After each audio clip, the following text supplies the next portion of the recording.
سب کچھ چلتا رہتا تھا، لیکن اس طرح سے نہیں ہوا، باقاعدہ ڈنڈا دے کے مفاہمت کرانے کی کوشش کی گئی ہے، اور یہ سینز یہی بتاتے ہیں۔ اب مفاہمت کیا ہے کہ آپ اس سارے سسٹم کو تسلیم کر لیں۔ پھر ایک اور چیز سمجھ آتی ہے کہ چلیں حقیقی آزادی کی پوری کوشش کی گئی، ناکام ہو گئی، یہ 1857 کی جنگ آزادی کی جنگ تھی، یہ ناکام ہو گئی، لیکن ہمیں پتہ ہے آگے ہمیں آزادی مل جانی ہے، تو چلو تھوڑی سی مفاہمت کر لیتے ہیں۔ اگر مفاہمت ہوتی تو کیا رزلٹ نکلتا؟ تمام خواتین جو قیدی ہیں وہ پہلے رہا کر دی جاتی، اس کے بعد تحریک انصاف کو مخصوص نشستیں دے دی جاتی، کیونکہ اس سے کوئی فرق نہیں پڑتا اگر آپ نے مفاہمت کرنی ہے۔ اس لیے میں آپ کو بتا رہا ہوں کہ ڈاٹ کنیکٹنگ یہ بتاتی ہے کہ ایک طرف مفاہمت کے نام پر ڈر اور خوف پیدا کیا جا رہا ہے، جبکہ دوسری طرف تن کے بھی رکھا ہوا ہے۔ مخصوص نشستیں دینے کے ملٹری عدالتوں کے جو مخصوص نشستیں دینے کے فیصلے کو دیکھ لیں، پھر ملٹری عدالتوں کے جو کیسز سنے ہوئے ہیں ان کو یا تو پھر رہا کر دیا جاتا، اور اس کے بعد عمران خان سے ملاقاتوں پر پابندی کا جو معاملہ ہے وہ بھی نہ ہوتا، عمران خان کے کیسز میں جلدی جلدی فیصلے ہوتے، عمران خان کی بیل ہو جاتی، تو پھر سمجھ آتا ہے کہ مفاہمت دوسری طرف سے بھی کوئی کرنا چاہتا ہے۔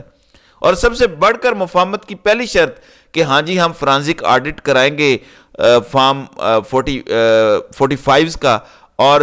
اوریجنل کون سے ہیں، جعلی کون سے ہیں، رائٹنگ کیسے میچ ہوتی ہے، سائن کیسے میچ ہوتے ہیں، اور تحریک انصاف اپنے خرچے پہ یہ کرانے کے لیے تیار ہے کہ آپ 10-12 فارم پکڑ لیں، ان کا فرانزک کروائیں، تحریک انصاف پے کرے گی اس کے لیے، اور اسے پتہ چل جائے گا کہ الیکشن میں دھاندلی ہوئی ہے یا نہیں۔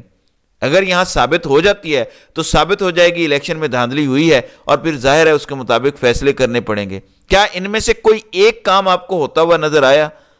اب میں آپ کو بتاتا ہوں کہ ایک طرف خوف پیدا کر رہے ہیں، ڈرا رہے ہیں، مفاہمت کا لالی پاپ بیچ رہے ہیں کہ ٹھیک ہے سیاسی جماعتیں بیٹھ جائیں اور مفاہمت کر لیں۔ چورن کیا بیچا گیا ہے؟ آپ اپنے معاملات عدالتوں میں دیکھ لیں، یہ ایجیٹیشن نہ کریں، سڑکوں پہ نہ آئیں، عدالتوں میں دیکھ لیں اپنے معاملات، جبکہ عدالتیں کیا کر رہی ہیں؟ پشاور ہائی کورٹ نے کل تحریک انصاف کی مخصوص نشستیں دینے کی درخواست لارجر بینچ نے خارج کی ہے، مطلب مخصوص نشستیں ہاری ہوئی جماعتوں کو دے دی گئیں اور درخواستیں خارج کی گئیں، تو عدالتوں سے کیا ریلیف ملے گا؟ پھر ٹریبیونل میں پنجاب میں سینکڑوں کی تعداد میں کیسز ہیں اور صرف 2 ججز بٹھائے گئے ہیں، تو اگلے 5-10 سال تو یہ کیسز سارے سنے بھی نہیں جائیں گے، فیصلے آنے تو دور کی بات ہے۔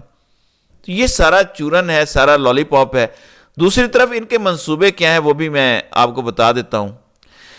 ناظرین اکرام، جو نیا انہوں نے ایک عجوبہ باہر سے امپورٹ کیا ہے، جو ڈچ سٹیزن ہے، وہ کہتے ہیں کہ ہم نے اب ایک لمبا IMF سے پروگرام لینا ہے، یعنی 3-3.5 سال کے پروگرام سے بھی کوئی لمبا 5-10 سال کا پروگرام IMF سے لینا ہے۔ IMF تو دے دے گا، ہم تو پہلے ہی کہہ رہے ہیں کہ رجیم چینج سازش کے پیچھے جو قوتیں ہیں وہ ان کو دیں گی پروگرام، وہ ان کو دیں گی پیسہ، وہ آپ کو سرو کریں گی ہر طرح سے جیسے آپ کہیں گے، کیونکہ آپ نے ان کا کام بڑا کیا ہے، آپ نے پاکستان کو ریاست مدینہ کی طرز پر جو بننے کا رستہ تھا اسے دور ہٹانے میں مدد کی ہے۔ وہ ڈر گئے تھے، گھبرا گئے تھے، مغرب کو یہ ڈر ہے کہ اگر کوئی بھی ملک فلاحی مملکت بنا تو ہمارے لیے بڑی مصیبت کھڑی ہو جائے گی، اور پھر ایک ایٹمی ملک وہ ریاست مدینہ کی طرز پہ ایک فلاحی ریاست بن گیا، ترقی کر گیا، خوشحال ہو گیا، اسے IMF، ورلڈ بینک اور دیگر اداروں کی ضرورت نہ رہی، ہم سے ملٹری فنڈنگ لینے کی ضرورت نہ رہی، تو پھر ہم کیسے قابو کریں گے؟ پھر تو یہ ملک سب کچھ کر سکتا ہے۔ تو وہ رستہ روکنے میں آپ نے مدد کی ہے، آپ کو پوری سپورٹ ملے گی، لیکن تحریک انصاف کی لیڈرشپ جو گھبرا گئی، جب 8 فروری آپ جیت گئے تھے الیکشن، تو الیکشن جیتنے کی خوشی میں ہی آپ کال دے دیتے لوگوں کو کہ جیت کی خوشی میں سارے باہر نکل آئیں، ہم جیت گئے ہیں، عوام سڑکوں پر نکل آتی، ہر لیڈرشپ سبھی کو RO کے دفتر لے جاتی، آپ اپنے نتائج بچا لیتے، آپ نے وہ موقع ضائع کیا۔ پھر اس کے بعد آپ کو بار بار بہت سے لوگوں نے بتایا کہ فارم 45 جعلی بنائے جا رہے ہیں، وہ تبدیلیاں کر رہے ہیں، تب بھی موقع تھا، تب وہ گھبرائے ہوئے تھے، سسٹم کو شوق لگا تھا، خود ان کے اپنے ٹاؤٹس بتا رہے ہیں کہ 8 فروری کو سسٹم کو بہت بڑا دھچکا لگا جس طرح عوام نے ووٹ دیا، وہ گھبرا گئے تھے، ان کی ٹانگیں کانپ رہی تھی کہ کیا ہوگا۔ آپ ایک دم سڑکوں پر آ جاتے، 2-4 دن طوفانی کمپیننگ کرتے، اگر آپ یہ کر دیتے، فارم 45 میں جو انہوں نے ساری تبدیلیاں کی ہیں یہ نہ کر سکتے،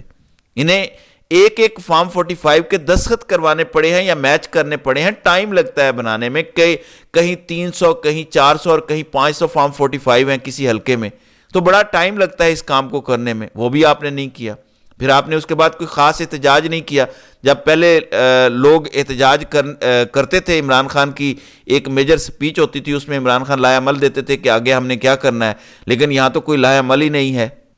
تو جب آپ ایکشن نہیں لیں گے، جب آپ خوف کا شکار ہیں، تو عمران خان ایسے باہر نہیں آنے والے. کیا شرائط ہیں؟ خاموش ہو جاؤ، ملک سے باہر چلے جاؤ، بنی گالہ میں خاموشی سے بیٹھ جاؤ. ڈاکٹر عبدالقدیر خان کے ساتھ جو کیا گیا وہی عمران خان کے ساتھ بھی یہ کرنا چاہتے ہیں. پھر دوسری طرف کوئی کانفیڈنس بلڈنگ میئر بھی نہیں ہو رہی کہ چلیں خواتین آزاد کرتے ہیں، مخصوص نشستیں دیتے ہیں یا کچھ کرتے ہیں.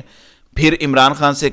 کہتے کہ ہم نے یہ کر دیا ہے، ہم اس سسٹم کو آگے لے کر چلنا چاہتے ہیں، سب آہستہ آہستہ ریورس ہو جائے گا، آپ آگے چلنے دیں. تو کچھ بھی نہیں کیا گیا دوسری سائڈ سے، لیکن ادھر سے لیٹنے کی شروعات ہو گئی ہیں. تو یہ صورتحال ہے. میں پھر بتا رہا ہوں، اگر پی ٹی آئی کی آزاد لیڈرشپ میں یہی رویہ رکھا تو پھر آزادی تو دور، آپ عمران خان سے بھی خدا نخواستہ ہاتھ دھو بیٹھیں گے.